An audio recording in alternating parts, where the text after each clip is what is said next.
Cruise lines have quietly made 7 major rule changes in 2026, and one of them can actually land you in legal trouble at your next port, so let's talk about it. I'm Ashley Neal, I'm a registered nurse and also a travel agent. Today we're talking about the 7 rule changes in 2026 that can cost you money, affect your trip, and even land you in trouble at the port. So let's get into it. But here's the catch. One of the new changes is something that most cruisers pack without even thinking about it, and in some destinations it can get you detained. So we'll get to that in a little bit. So the first change, and this is a big one if you're a loyal Carnival cruiser, is the change in the VIFP program.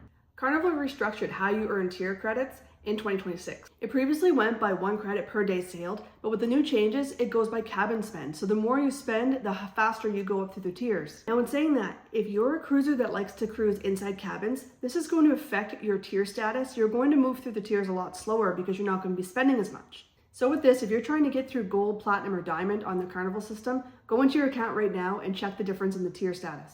You can't assume you know where you are based on the old calculation. If you're new here, we're covering these changes every week as they happen. Hit the subscribe button and the bell so you don't miss the next cruising mistake that could possibly affect your next sailing. Now this change number 2. Now this is where it gets a bit tricky, so I really want you to pay attention to this one. Change number 2 is drone enforcement at international ports. A lot of cruisers bring drones, DJI minis, and GoPros to catch footage of the ships and the ports, and many of them have no idea that in many Caribbean and Central America ports, flying a drone without a permit is illegal. Not just a fine, illegal. Jamaica, Barbados, and some Mexican ports now have active enforcement at the dock.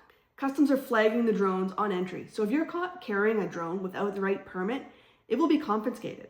You can also be held at the port and in the worst case scenario, miss your ship completely. But here's the catch. The cruise line is not going to tell you this on boarding. It's not in the app, it's not in the packing list.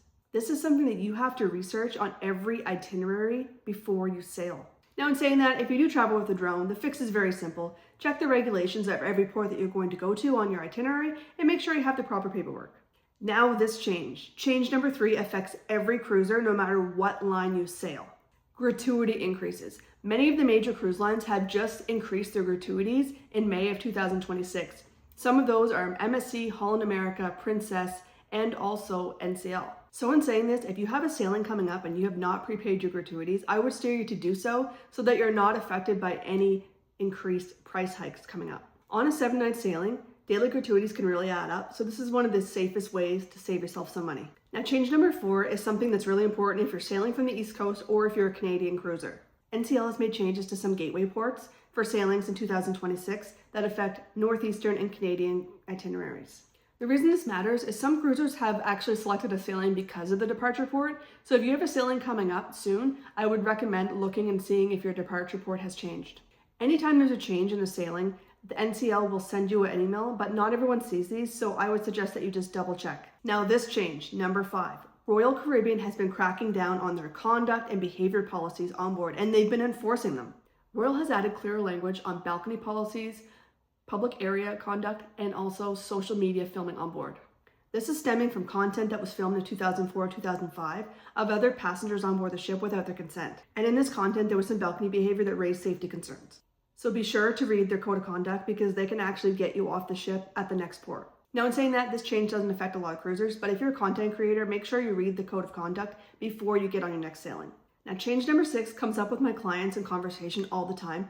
It's are you allowed to bring liquids on board on embarkation day? So Carnival, Royal, and MSC have all tightened their carry-on beverage allowance.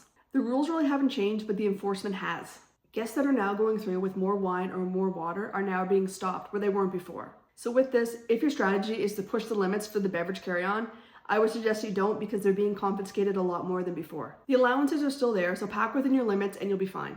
And change number 7, this one I actually did a short on earlier this week because the reaction was so profound. Several Caribbean island destinations have implemented or in the process of implementing alcohol consumption limits in or around the port areas. This is coming from local government, it's not coming from the cruise lines. Some islands are restricting open alcohol near the port or in the streets. A few destinations have gone even further and designated dry zones for certain days or certain areas around the port. I would suggest checking the destination guidelines, especially in the Eastern and Southern Caribbean, for your next sailing. Now in saying that, this is still evolving and not every destination is affected, but I would suggest checking it before you sail so you're not caught off guard at the port. So those are the 7 changes hitting cruise lines in 2026 that I wanted you to know. Quick recap: Carnival's loyalty overhaul, the gratuity hikes across the board, no more drone access in certain ports, NCL gateway changes, Royals behavior policies, tightened liquid enforcement, and alcohol restrictions at certain destinations. The ones I would prioritize right now is prepay your gratuities, check your drone before you pack it, and if you're on NCL, check your embarkation port. Those three can directly affect your trip in a very tangible way. And if you're cruising in 2026, watch this next video. There's a few MSC specific mistakes that cruisers are still making constantly now. I really hope this was informative. Let me know in the comments which of these changes has shocked you the most. I'm Ash O'Neill. I'll see you next time.